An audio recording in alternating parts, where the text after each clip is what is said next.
सीता नवमी की पौराणिक कथा के अनुसार मारवाड़ क्षेत्र में एक वेदवादी श्रेष्ठ धर्मधुरीन ब्राह्मण निवास करते थे। उनका नाम देवदत्त था। उन ब्राह्मण की बड़ी सुंदर रूपगर्विता पत्नी थी, उसका नाम शोभना था। ब्राह्मण देवता जीविका के लिए अपने ग्राम से अन्य किसी ग्राम में भिक्षाटन के लिए गए हुए थे। इधर ब्राह्मणी कुसंगत में फंसकर व्यभिचार में प्रवृत्त हो गई। अब तो पूरे गांव में उसके इस निंदित कर्म की चर्चाएं होने लगीं। परंतु उस दुष्टा ने गांव ही जलवा दिया।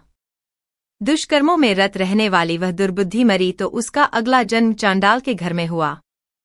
पति का त्याग करने से वह चांडालिनी बनी, ग्राम जलाने से उसे भीषण कुष्ठ हो गया तथा व्यभिचार कर्म के कारण वह अंधी भी हो गई। अपने कर्म का फल उसे भोगना ही था। इस प्रकार वह अपने कर्म के योग से दिनों दिन दारुण दुख प्राप्त करती हुई देश देशांतर में भटकने लगी। एक बार दैवयोग से वह भटकती हुई कौशलपुरी पहुंच गई। संयोगवश उस दिन वैशाख मास शुक्ल पक्ष की नवमी तिथि थी, जो समस्त पापों का नाश करने में समर्थ है। सीता जानकी नवमी के पावन उत्सव पर भूख प्यास से व्याकुल वह दुखियारी इस प्रकार प्रार्थना करने लगी, हे सज्जनों, मुझ पर कृपा कर कुछ भोजन सामग्री प्रदान करो, मैं भूख से मर रही हूं। ऐसा कहती हुई वह स्त्री श्री कनक भवन के सामने बने 1000 पुष्प मंडित स्तंभों से गुजरती हुई उसमें प्रविष्ट हुई। उसने पुनः पुकार लगाई, भैया कोई तो मेरी मदद करो, कुछ भोजन दे दो।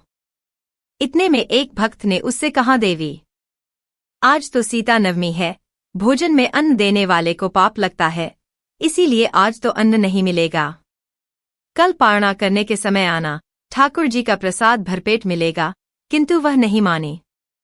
अधिक कहने पर भक्त ने उसे तुलसी एवं जल प्रदान किया। वह पापिनी भूख से मर गई। किंतु इसी बहाने अनजाने में उससे सीता नवमी का व्रत पूरा हो गया।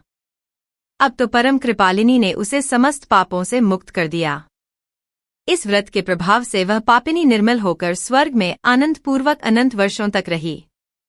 तत्पश्चात वह कामरूप देश के महाराज जयसिंह की महारानी कामकला के नाम से विख्यात हुई। जातिस्मरा उस महान साध्वी ने अपने राज्य में अनेक देवालय बनवाए, जिनमें जानकी रघुनाथ की प्रतिष्ठा करवाई। इस दिन जानकी स्तोत्र, रामचंद्राष्टकम, रामचरित मानस आदि का पाठ करने से मनुष्य के सभी कष्ट दूर हो जाते हैं।